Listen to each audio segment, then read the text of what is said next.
Halo semua, jumpa lagi dengan saya Depri Saipuloh. Kali ini kita nggak bicara soal sepak bola, tapi soal MotoGP. MotoGP 2024. Ya, tentu bagi penggemar balapan atau adu kecepatan motor di dunia pasti senang dengan MotoGP. Dan kali ini saya akan membahas atau mereview juara dunia 2 kali, yaitu Francesco Bagnaia. Mengapa saya harus mereview secara khusus Francesco Bagnaia? Karena penampilannya begitu tidak stabil ya. Dari 2 kali menjadi juara pada 2022 dan 2023. Hal seperti ini sering terjadi kepada Francesco Bagnaia. Tidak finish sudah menjadi hal yang lazim untuk Francesco Bagnaia. Terakhir dia tidak finish di MotoGP Emilia-Romagna. Dan itu menjadi DNF atau tidak finish ke-7 musim ini bagi Francesco Bagnaia. 3 kali di race dan 4 kali di sprint race. Uniknya, 4 kali sprint race, 3 diantaranya yaitu di MotoGP Spanyol, Prancis, dan Catalunya, di mana di race dia bisa menang gitu loh. Aneh. Menang atau merebut podium, sedangkan di sprint race dia selalu membuang poin dan tidak finish.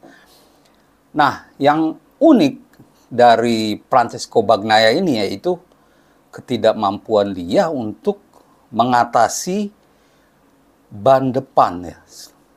Dua keluhan ini yang selalu diucapkan oleh Francesco Bagnaia usai balapan di 3 balapan terakhir. Masalahnya itu loh yang terjadi dengan Francesco Bagnaia.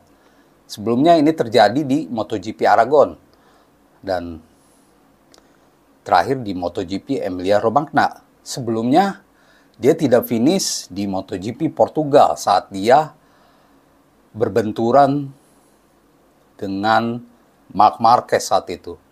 Marc Marquez bisa lanjutkan lomba meski finish di posisi 16, sedangkan Bagnaia tidak finish sama sekali. Nah, yang jadi fokus pembicaraan saya yaitu apakah dia bisa meraih gelar ketiganya musim ini dengan penampilan yang tidak stabil. Kalau berkaca pada penampilan dia sebelumnya, menurut saya Bagnaia bisa lagi meraih gelar ketiga musim ini. Saat ini dia terpaut 24 poin dari Jorge Martin. Tapi ini bukan hal yang aneh atau yang pertama kali. Di saat dia menjadi juara untuk pertama kali pada MotoGP 2022, dia malah tertinggal 79 poin dari Fabio Quartararo ya, yang juara di MotoGP 2021. MotoGP yang berlangsung hanya di Eropa saat itu ya, karena masih ada pandemi. Jadi dia selalu berhasil membalikan kondisi setiap kali mengalami hal buruk atau tertinggal poin, apalagi 24 poin saja. Dan juga menurut saya faktor yang bisa membuat dia jadi juara yaitu Jorge Martin ini selalu ceroboh. Nah, di 5 seri Asia plus Australia, kita akan melihat bagaimana apakah Jorge Martin bisa menjaga penampilan amannya ya. Ya boleh disebut begitu ya, karena musim ini dia hanya crash atau tidak finish 2 kali. Sedangkan musim-musim sebelumnya lebih banyak. Jorge Martin tampak lebih aman ya musim ini. Kalau saja dia juara di MotoGP Emilia-Romagna, dia bisa lebih jauh meninggalkan Francesco Bagnaia.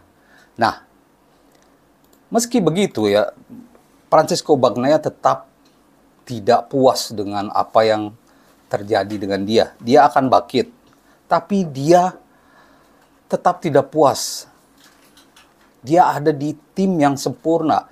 Dia ada di pabrikan yang terbaik saat ini, pabrikan Ducati. Dan saya bacakan pernyataan Bagnaia, rasa frustasi Bagnaia, yaitu Anda bekerja sangat keras, Anda tercepat, terkuat, Anda tahu ada potensi untuk menangi balapan. Lalu tiba-tiba sesuatu tak bisa dikontrol. Anda meraih hasil seperti ini, katanya seperti dilansir Crash. Mudah untuk bicara kalau saya bisa saja main aman dan finish di posisi ketiga. Tetapi saat Anda punya potensi, saat Anda punya kecepatan, dan Anda mengontrol balapan dengan kecepatan Anda, dan lalu crash, itu menyedihkan. Jadi saya sangat frustasi dan marah, karena itu tak seharusnya terjadi, tapi itulah kondisinya. Ya, itulah yang terjadi dengan Francesco Bagnaia. Bagaimanapun dia pasti frustrasi ya. Nah, menarik, di sisa 6 seri terakhir, siapa yang akan lebih cerdik? Apakah Jorge Martin bisa menjaga prestasinya untuk terus meraih podium? Karena dengan begini dia bisa terus menjaga poin ya. Apapun yang terjadi dengan Bagnaia, dia bisa menjaga poin. Asalkan Bagnaia tidak meraih juara secara beruntun di 6 sisa terakhir balapan nanti. Menurut saya, kalau itu terjadi, Jorge Martin berpeluang untuk menuntaskan penantiannya untuk menjadi juara. Yang ironinya terjadi di musim terakhirnya di Ducati, sekaligus membuktikan kepada pabrikan Ducati bahwa mereka salah sudah memilih Marc Marquez. Nah, yang kita tunggu tentu saja apakah itu bisa dilakukan oleh Jorge Martin yang selalu ceroboh ya. Seperti yang belum lama terjadi di MotoGP San Marino ya. Saat dia mengambil keputusan salah apakah harus masuk pedok untuk mengganti motor atau tidak. Sedangkan pembalap lain tidak ya. Dan dia harusnya mengikuti akamsi ya. Di mana Bagnaia dan Bastianini sudah tahu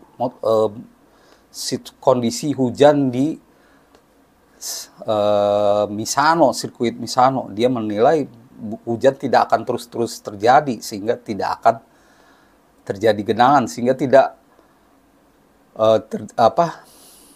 harus ganti motor. Berbeda dengan Jorge Martin yang salah ambil keputusan. Itu juga terjadi musim lalu saat dia memilih ban yang salah di MotoGP Australia sehingga kehilangan kesempatan untuk jadi juara. Menarik untuk menanti bagaimana persaingan kedua pembalap ini. Apakah terjadi kejutan-kejutan lain, misalkan Marc Marquez atau Enea Bastianini yang malah mengambil kontrol di balapan nanti. Jarak juga tidak terlalu jauh, tapi saat ini ya Bagnaia dan Jorge Martin lah yang paling berpeluang merebut juara. Demikian review saya soal Francesco Bagnaia. Kalau teman-teman punya komentar tersendiri, boleh tulis komentarnya di bawah. Terima kasih atas perhatiannya dan salam olahraga.